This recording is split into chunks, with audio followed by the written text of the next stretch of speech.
Bueno, entonces llegamos a este final del recorrido en un proyecto que incluyó, entre otras cosas, Santi querido, mírame, acá, papacho, vos acá, vos y yo, solamente, el resto del mundo no importa lo que esté haciendo Esteban y todo eso que te distrae, ya sé que tu compañero de banco te distrae. Comenzó, entre otras cosas, con el uso de este cuadernillo, ¿sí? Que lo hemos abordado lo mejor que pudimos, considerando que fue una experiencia también nueva en cuanto a trabajar un material en la semana con un grupo heterogéneo como somos todos nosotros. Hay gente que se lo devoró el primer día, ya lo leyó todo, leyó los versículos, anotó todo, y otros que probablemente lo abrieron el primer día y después nunca más, y otros que los compraron nunca lo abrieron, ¿sí?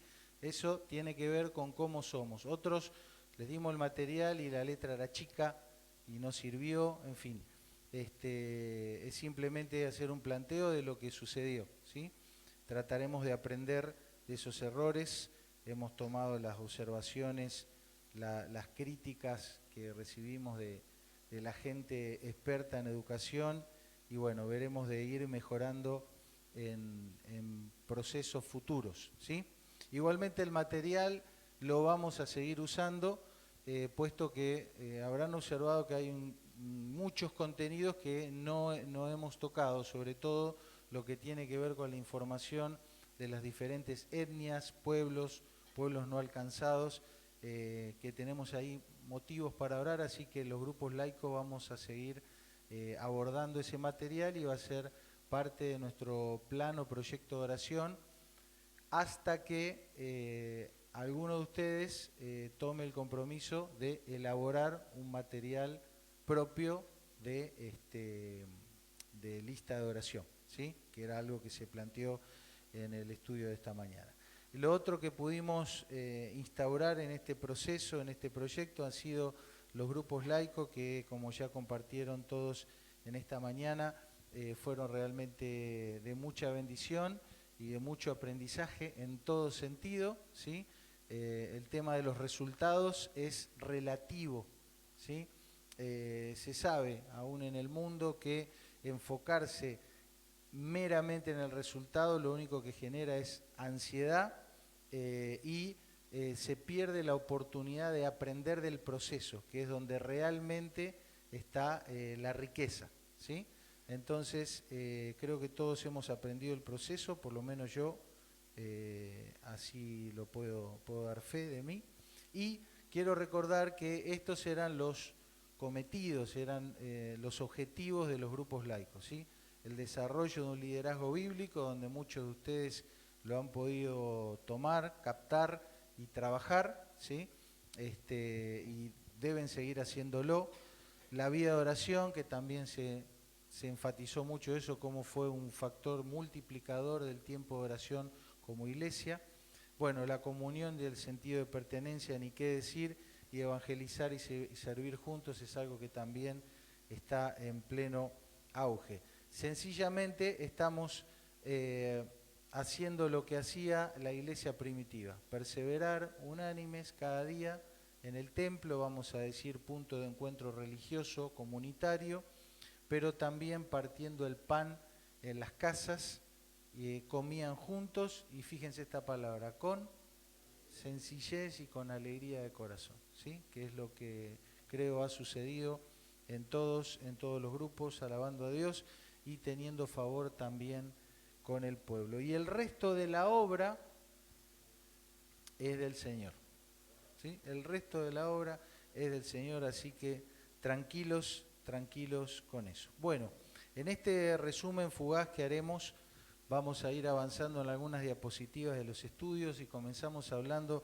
del corazón de Dios, en el cual veíamos esto, ¿no? Gracias. Decía así: usted verá que misiones no es la idea de su pastor o del misionero o incluso su idea, es la idea de Dios. Desde la creación, la intención de Dios ha sido redimir a todos los pueblos para sí mismo, comprarlos, ¿sí? Como cristianos es vital que veamos el mundo como Dios lo ve.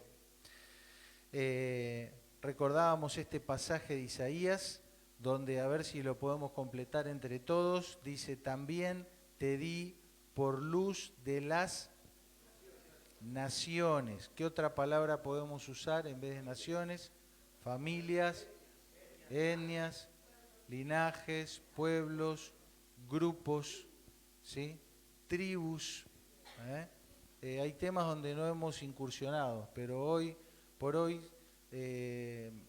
por ejemplo, el grupo de personas con algún tipo de discapacidad asciende a más del 20% de la población mundial, ¿sí? Y puede ser considerado un pueblo no alcanzado. ¿Cuántos sordos conoces que sean cristianos? ¿Cuántos ciegos conoces? ¿Cómo hace una silla de ruedas para entrar a este salón? ¿No? Hay muchísimas barreras de accesibilidad y están acá viviendo en nuestra ciudad. Entonces, también te di por luz de las naciones para que seas mi salvación hasta lo último, los confines de la tierra. Esa era la misión del Mesías, que bien la comenzó a desarrollar y ahora nos la encomendó a nosotros. Una más, por favor. Y esa promesa que tomamos como base bíblica central de todo el proceso de estudio, en el cual Dios pacta con Abraham un pacto que se llama un pacto incondicional, unilateral, porque es Dios el que elige a este sujeto y le dice lo que iba a hacer a través de él, ¿sí? Abraham no tuvo nada que ver, no tuvo ningún mérito ni ninguna condición previa, sino que fue Dios que dijo: quiero este perejil, y ahí lo agarró y de él hizo una nación que no es el pueblo judío. La nación a la cual hace referencia este pacto no es el pueblo judío, porque la simiente, la semilla de la cual viene hablando acá, no son los espermatozoides de Abraham. La simiente, la semilla es ¿quién? Cristo, el Mesías, ¿sí? Y eso lo explica Pablo mismo lo explica, ¿sí? Entonces, dice, serán benditas en ti todas las familias de la tierra, y la Escritura, previendo que Dios había de justificar por la fe a los gentiles, la fidelidad a los gentiles, dio de antemano la buena nueva a Abraham, diciendo: en ti serán benditas todas las naciones. Muy bien, continuamos y entonces vimos cómo este pacto que Dios establece con su pueblo, desde Abraham en adelante, tenía dos aspectos, ¿no? El aspecto de ser bendecidos y el aspecto de ser de bendición. Cami, el cargador de tu compu está pidiendo ya. No, el proyector ya está enchufado. Capaz que hay algún problema de mala conexión del cargador. Vas a tener que ir a ver vos cambiando. Disculpen. Entonces, este ideal de Dios, este estándar de Dios, es que se proclamen las obras maravillosas de aquel que nos llamó de las tinieblas a la luz, admirables, y toda la bendición que recibimos de parte de Dios es la parte en la cual Dios cumplimenta su pacto y nos condiciona, nos indica qué es lo que tenemos que hacer, que es ser de bendición a otros. ¿Recuerdan las dos cláusulas? Y entonces planteamos estas dos exclamaciones, ¿sí? O una exclamación y una pregunta. ¿Cuántos somos bendecidos por Dios? ¿Sí? Signos de admiración, de exclamación, porque es una afirmación, no hay duda de esto. Pero sí hay una pregunta, y es: ¿cuánto somos de bendición a otros? Y esto de ser de bendición no tiene que ver con la ayuda social, con un apoyo escolar, con un plato de comida, con una ropa, que indudablemente es algo que hay que hacer, pero la mayor bendición que nosotros debemos compartir o comunicar a otros es la salvación. ¿Por qué? Porque se acuerdan que el concepto de bendición tiene que ver con estar injertado, estar unido a un tallo, como una planta que se une, ¿no?, al tallo principal. Entonces, estar injertados en Dios, eso es ser bendecidos o que Dios nos bendiga, y esa es la bendición que debemos compartir.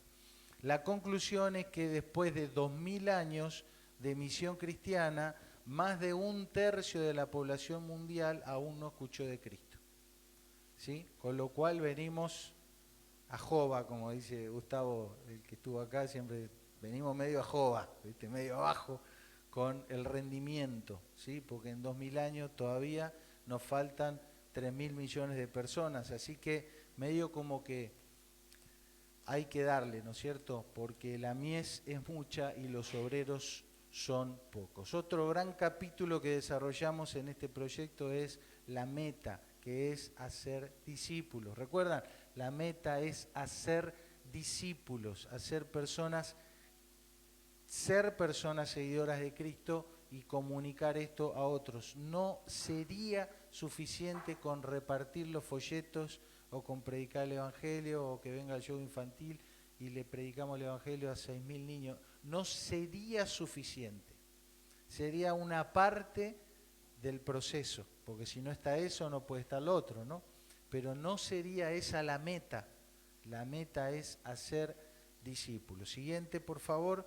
Entonces, Javier Esgorbini, que anda por ahí, lo saludamos de vuelta, nos compartía expresiones como esta: discipulado no es solo la comunicación de conocimientos o información, sino que es la comunicación de vida, vida con vida. Y tiene que estar en nosotros esta visión y esta ambición de cosechar. Un agricultor que siembra y después se va y no cosecha, diríamos que está loco, mínimamente, ¿no es cierto? Entonces no puede ser que nosotros sembremos y después no tengamos la ambición de cosechar y disfrutar de los frutos. Debemos estar enfocados en eso. Por tanto, debemos ser multiplicadores. Mínimamente tiene que estar en tu objetivo dentro de un año que el Señor te conceda una persona que pueda estar más o menos como estás vos ahora en tu desarrollo, en tu crecimiento espiritual, ¿sí? Tiene que estar en tu objetivo, en tu ambición, en tus metas. Y después se lo tenés que pedir al Señor para que Él nos lo conceda. Pero debería ser esa nuestra oración y nuestra, insisto, nuestra ambición en el buen sentido de la palabra. También avanzamos sobre esta idea de abrir las ventanas y mirar qué hay más allá de las ventanas de nuestra casa, de nuestra ciudad, de nuestro pueblo, de nuestra comunidad, de Simón Bolívar, de Mojón, de Pringles, el merendero. ¿Qué hay más allá? Hay que abrir y ver, porque hay un mundo que no podemos desconocer porque Dios los está mirando, ¿sí? Dios los está mirando. Entonces hablamos sobre esto de alcanzar, ¿recuerdan? Bendecir y ministrar a todo habitante, pensando que el Señor tiene en vista la predicación del Evangelio a todo el mundo antes del fin, ¿sí? Entonces necesitamos estar ahí. Aprendimos algunos conceptos como qué implicaba lugares con personas no alcanzadas, ¿recuerdan? ¿Sí? Lugares donde menos de un 1 o un 2% de la gente conoce a Cristo, ¿sí? Y hay muchos lugares así en el mundo que necesitan obreros. Siguiente, y hablamos de la famosa ventana 1040. Entonces, insistimos en este concepto. La cuestión no es su perdición, porque están tan perdidos ellos como nuestros vecinos, sino su acceso al Evangelio. Entonces son gente que no tienen acceso al Evangelio. ¿Recuerdan el planteo de Gustavo? No sé si lo dijo, pero es algo que él siempre cuenta con su mujer. Preguntaron, bueno, ¿dónde hay menos misioneros? ¿Dónde hay más inconversos y menos misioneros? Allá, norte de África. Bueno, vamos ahí.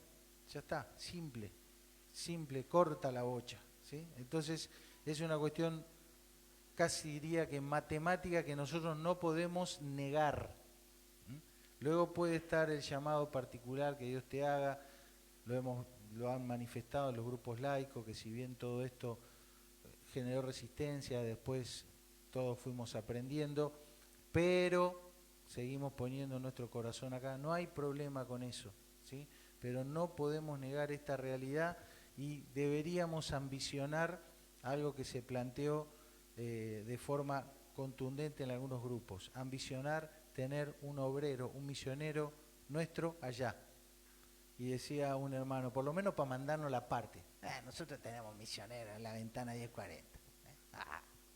Hermoso, ¿sí? Lo que planteó otro grupo, ¿se acuerdan de decir? Tener una escuela de formación de misioneros acá. Eso es una cosa que me explotó la cabeza. Me explotó la cabeza, así que el Señor nos ayude a poder hacerlo. 3.000 millones de personas, ¿recuerdan? Muy bien, entonces la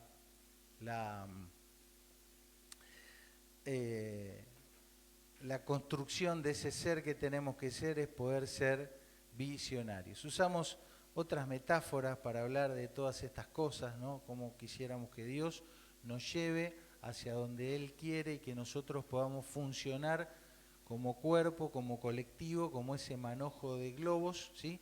Que no tiene autonomía en sí misma, sino que por el viento va hacia donde el viento lo lleva, que en esta metáfora intentábamos representar el obrar de Dios, ¿no? El viento de Dios que nos lleva y que esa casita pueda ser nuestra asamblea, que va hacia su destino, hacia su derrotero, hacia su lugar, hacia ese proyecto. Observen que la obra es de Dios y simplemente nosotros tendríamos que estar dispuestos y disponibles a unirnos ahí, ser un globito más y dejar que el Señor nos lleve. Los pensamientos de Dios acerca de nosotros son pensamientos de paz y no de mal, y hay un fin, ¿sí?, que Él va a dar. Y como dice Pablo, persuadido de esto, que el que comenzó en vosotros la buena obra, la irá perfeccionando, la perfeccionará hasta el día de Jesucristo. Indudablemente está la posibilidad de ser un creyente freelance, ¿viste? Un creyente independiente, un creyente que hace la suya, ¿sí? Pero no existe esto como modelo bíblico de ministerio, ¿sí? Y aunque uno termine siendo un creyente que está en un lugar aislado, como misionero, como obrero, circunstancialmente, de alguna u otra manera, cada creyente tiene que estar unido y vinculado a alguna iglesia local. Entonces, si está en tu corazón o está en tu criterio, en tu forma de ver las cosas, manejarte como un globo suelto y hacer la tuya, quiero que sepas que es una modalidad difícil de encontrar sustento bíblico para decir por qué estás haciendo lo que estás haciendo, ¿sí? Tal vez esta no sea la iglesia local que mejor te represente o que mejor te contenga.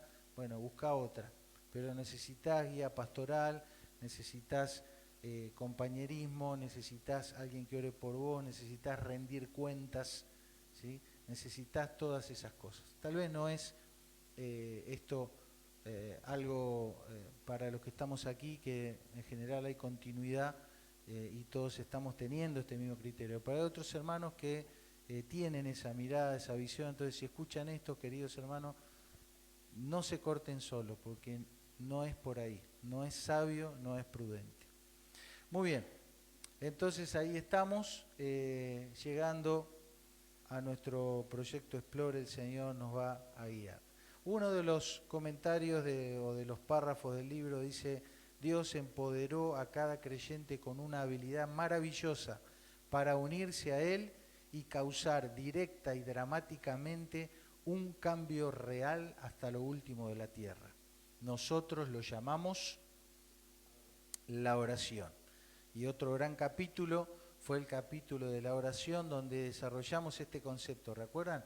El de la intercesión, que es algo un poquito diferente a la oración por la oración misma, ¿eh? Y cuando hablamos de interceder, hablamos de orar a Dios en nombre de otra persona, asumir su causa y unirse a su lucha por medio de abogar y rogar en su nombre.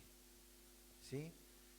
Ponerse la camiseta, ponerse el proyecto, ponerse la carga de la persona por quien uno ora. Un verdadero intercesor está dispuesto a ser también parte de la respuesta de oración. ¿Sí? Ser parte de la respuesta. Pablo creía realmente que las oraciones de los creyentes cambiarían las realidades de ese momento. Y él lo dice claramente en este versículo. Porque sé, dice Pablo, que por vuestra oración y la suministración del Espíritu de Jesucristo, esto resultará en mi liberación. ¿Sí? Clarísimo cómo Pablo veía el rol de la intercesión, de la oración del pueblo de Dios en favor de otros y sobre todo de los obreros. Bueno, ahí están los grupos que se abren en estas ventanas, los cuales seguiremos conociendo en los tiempos de oración que tengamos como iglesia. El otro concepto que desarrollamos fue a partir de este hecho en la vida de Pablo cuando fue bajado, ¿se acuerdan? Por el muro, y de ahí en más Pablo, que estaba recién convertido, emprende una carrera loquísima de evangelización, que ya los muchachos nos contaron bien, nos dieron las estadísticas, los números, todo, ¿no es cierto?, de lo que hicieron. Entonces, esto comenzó, esa historia de Pablo como el obrero, como el instrumento de Dios para ir a toda Asia y a casi toda Europa, comienza acá, y comienza por la interacción del que va con los anónimos, que nunca sabremos quiénes fueron, que sostuvieron la soga, ¿sí? Que sostuvieron la soga. Entonces, trabajamos esa metáfora de los que van a los perdidos y de los que sostienen la soga para que algún obrero vaya. Entonces, en nuestra actitud hacia la obra de Dios, hacia la obra misionera, hacia los perdidos, podríamos decir simplemente, bueno, vayan, ¿sí? Que Dios te bendiga, andá. Pero también podríamos decir, vamos, y ahí ya es el concepto de intercesión, ¿sí? Me sumo al que va, orando, poniéndome la camiseta y en lo que esté en mis posibilidades siendo parte de las respuestas de oración. Y mejor aún si podemos decir, nosotros también estamos yendo a alguna otra misión paralela, ¿sí? Alguna otra misión paralela más cercana, o en otro lugar, en otro enfoque, pero también yendo mientras intercedemos por otros que también van. Queridos, debemos tener esta imagen grabada en nuestros corazones, cultivarla en nosotros, en nuestra familia, en nuestros hijos, para que desde Formosa el Señor nos use para alcanzar el mundo con el Evangelio. Y la veo allá a la hermana que hace así, con la cabeza. Señor te bendiga, querida. Muy bien, amén. Otra cuestión que hemos trabajado en cuanto a los grupos laicos y demás es esta cuestión, ¿sí? Fíjense cómo la idea es que nuestros grupos laicos generen crecimiento interno y que de ese crecimiento interno pueda haber divisiones de grupos y que se levanten otros grupos pequeños, ¿sí? Entonces, va a haber un dolor de crecimiento cuando en tu grupo, donde son 8 o 10 y se la pasan re bien y ya se entienden y ya agendaron horarios y demás, te vamos a pedir, bueno, necesitamos que vuelvan a ser 4 y 4, ¿sí? Eso lo vamos a consensuar, pero tomalo ya como un desafío. No sé si va a ser ahora, el mes que viene, dentro de 6 meses, no sé, pero es parte del proceso, ¿sí?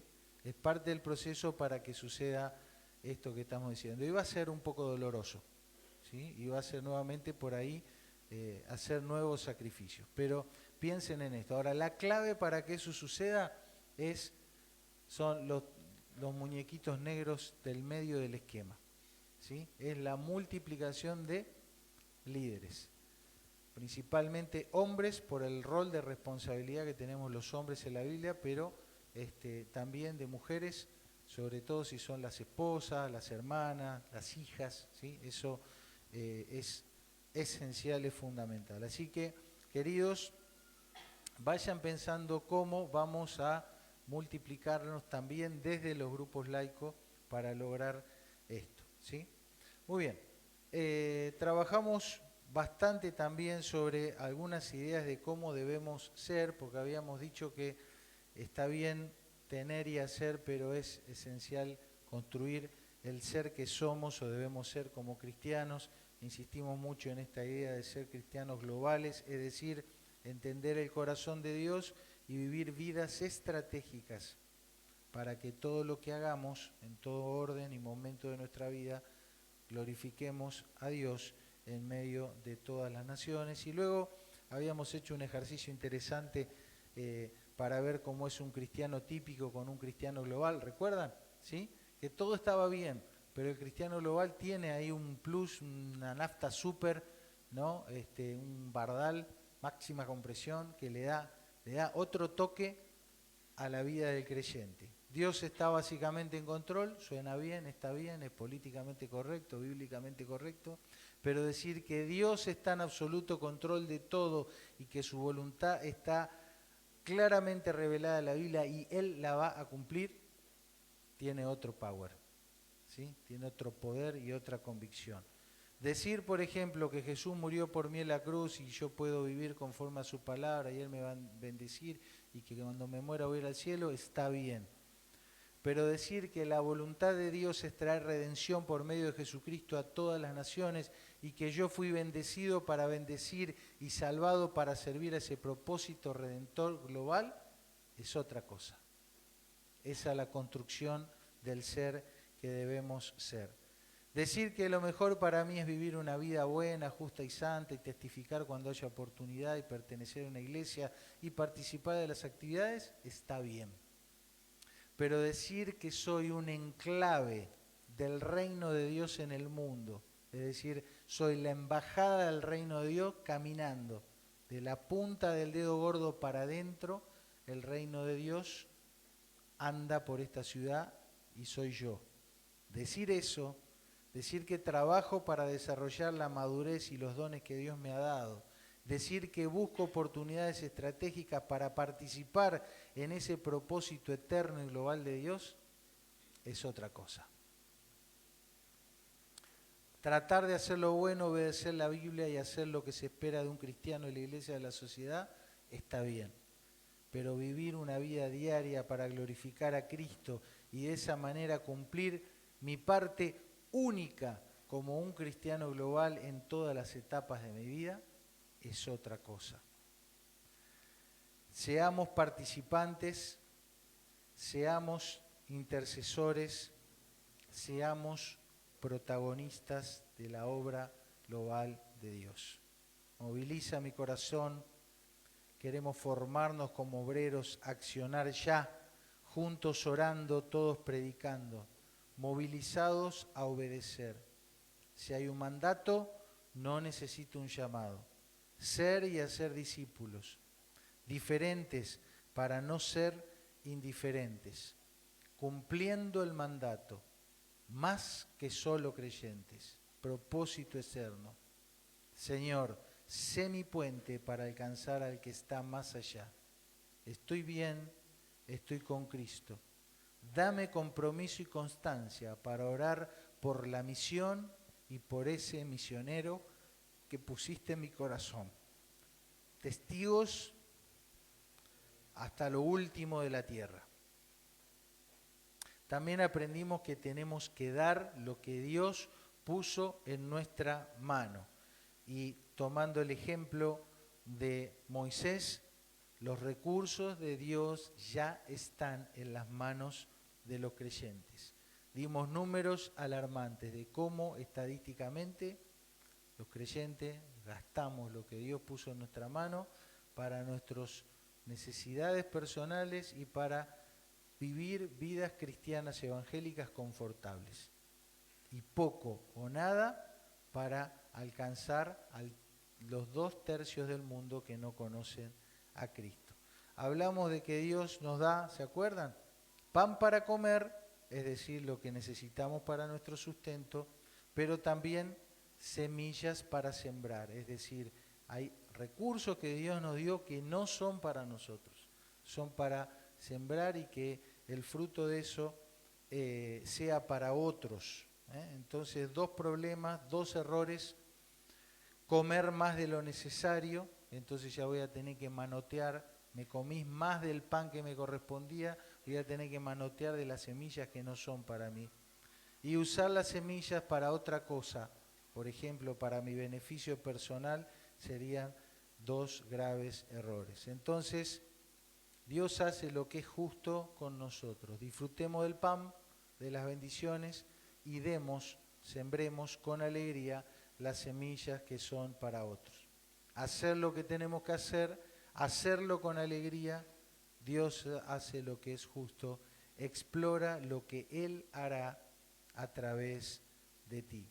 Conociendo nuestro rol de ser enviadores, es decir, personas que aprovechan lo que tienen, lo que saben, para apoyar a otros que van al ministerio, pero también ser anfitriones, es decir, abrir nuestra casa, nuestra vida, nuestra cara, nuestro todo para recibir a otros, y que a través de la empatía, de la asertividad, de la disponibilidad de tiempo, de la amabilidad, de la escucha, seamos puertas abiertas para recibir a los que vienen buscando a Dios. Todos nos vamos a consumir, todos, pero ¿qué habrá de ser al final de la historia? ¿Sí? ¿En qué te gastaste? ¿En qué me gasté? Todos vamos a terminar igual. ¿Recuerdan esa frase que decía uno de los misioneros que murió allí en la selva? Y otros, como este hombre, algunos desean vivir al son de la campana de su iglesia, y este loco decía: yo quiero dirigir una misión de rescate aún dentro del mismo infierno. Tremenda la frase, ¿verdad? Primero debo evangelizar a los de acá, anónimo. Id por todo el mundo y predicad el evangelio. Jesús. William Carey, el padre de las misiones: espere grandes cosas de Dios, intente grandes cosas para Dios. Y a Samuel lo tenemos que poner ahí, ¿no? Porque Samuel nos dijo una frase parecida: soñar a lo grande. Así que para la próxima lo borramos a William Carey y lo ponemos a Samuel. Bien ahí. ¿Qué tanto? Claro, pues. Ser movilizadores es, pasa una más por favor, Santi, es básicamente ser un cristiano que tiene la cabeza puesta en esa mirada global y que ayuda a otros creyentes a que también lleguen a ser cristianos globales. Tal vez esta pueda ser parte de nuestra base teórica de la escuela de misiones para nuestros hijos. Es llevar a las personas de ser espectadores de la misión de Dios, a ser participantes activos, encontrando el rol estratégico, el que cada uno tenga estratégicamente en esa gran comisión. No importa si sos profesional, ama de casa, madre de familia, estudiante, no importa si sos joven, anciano o estamos en una edad madura, no importa si somos extrovertidos o reservados, todos podemos modelar un estilo de vida de un cristiano global e invitar a otros a unirse con nosotros. La pieza clave que no puede faltar es la autoridad, la potestad de Cristo guiando esta gran comisión. ¿Recuerdan? Él dijo que toda potestad les da en el cielo y en la tierra y que Él está con nosotros todos los días hasta el fin del mundo, y en esa autoridad, en ese poder rector, en ese poder por su Espíritu Santo que nos guía. Una más, por favor. Y que nos lleva por el medio del fruto del Espíritu que opera en nosotros y esa firmeza que nos sostiene en su verdad, en su inmutabilidad. Dijo el apóstol Pablo: fiel es Dios por el cual fuisteis llamados, fiel es el que os llama, el cual también lo hará. Fiel es el Señor que os afirmará y guardará del mal, y tenemos confianza respecto a vosotros en el Señor. La autoridad, el centro, el kentron, ¿se acuerdan? Es Cristo, y nuestra vida tiene que girar alrededor de su autoridad. Ahora puso Adriana en el flyer Explore Acción. Explore Acción. Llegó la hora de bajar la teoría a la práctica, a los bifes, y recuerdo los conceptos fundamentales que surgieron de allí, de abajo para arriba. Sostén un plan concreto de oración por las misiones. Infraestructura, sobresalió la necesidad en Simón Bolívar. La inversión en nuestros hijos y en nuestros nietos, una escuela propia de formación misionera y tener misioneros propios. Tal vez haya que laburar 10, 15 o 20 años, no lo sé, o tal vez 6 meses. Pero esta es la inversión. Reactivación y apoyo a los testimonios en Simón Bolívar y Mojón de Fierro. El sostén misionero de la familia Vera, que es el nombre de fantasía que van a usar, ¿sí? Ya todos sabemos de quién se trata, entonces lo vamos a empezar a llamar así. Las incursiones con arte y oficio, un abordaje distinto, no convencional, que no hemos hecho mucho de esto o nada como iglesia, así que ahí vamos a ver en qué coordina Betel y cómo nos sumamos a eso. Y el trabajo en el interior, se habló de Clorinda, pero no hemos mencionado 2 lugares donde estamos ya estamos ahí, ¿sí? Pirané y Palo Santo. Y el plan de ofrendas específicas con compromisos fijos hasta diciembre, ¿se acuerdan? Que se planteó, y o las coordinación de los equipos de trabajo para juntar plata específicamente para eso, ¿sí? Ese es un pequeño resumen. La última es la familia de la cual venimos hablando y su proyecto Alumbra para Turquía. A propósito de todo esto, el primer misionero que salió al rescate tuyo y mío fue el Señor. Vio la aflicción, escuchó el clamor, conoció nuestras angustias y descendió para librarnos. Solamente tenemos que hacer lo mismo que Él hizo por nosotros. Amén.